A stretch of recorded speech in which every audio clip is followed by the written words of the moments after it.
British supercar brand Aston Martin has unveiled what they call the world's first super tourer, DB12. To tell us more about this, we're joined by Tushar Anand, Vice President, Aston Martin Delhi. Please tell us, what is this vehicle, super tourer, what is this category and what makes it special? Aston Martin said grand is not enough. So they came out with the world's first super tourer. Why we call it a super tourer is it's a supercar merged with a tourer, and that brings you the world's first super tourer. It's a perfect synergy between the performance of a supercar and the luxuriousness of a grand tourer. So coming to the Indian market where Aston Martin bets big, so how is the kind of uptake for this brand? How many vehicles on road and how has your growth been over the years? So we have about 150 to 200 cars on the road today, and the Indian market is a very important market for Aston Martin worldwide, and we see a great number of cars coming in to the next year from Aston Martin. Okay. So how has the growth been, and in terms of numbers, what are the kind of vehicles that are selling maximum?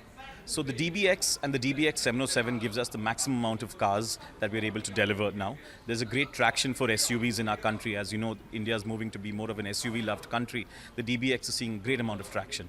Okay, so as far as Aston Martin is concerned, it was recently revealed that 7,000 was a sales target and production target, but 6,700 it's been cut down by 300. Why so, and how will the Indian market be affected?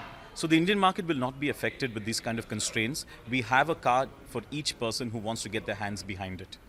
So for an Indian customer, how long until he books and then gets one at home?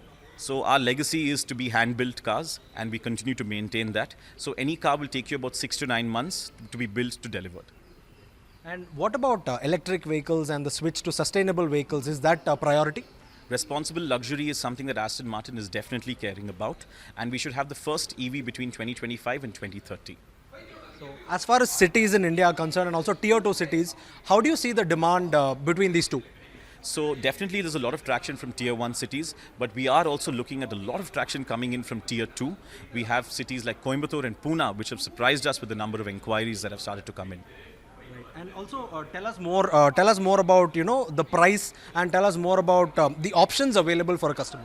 So basically the DB12 comes in two options, the hard top coupe and the Volante version, which is a soft top convertible. The price of this car is priced at 4.59 ex-showroom.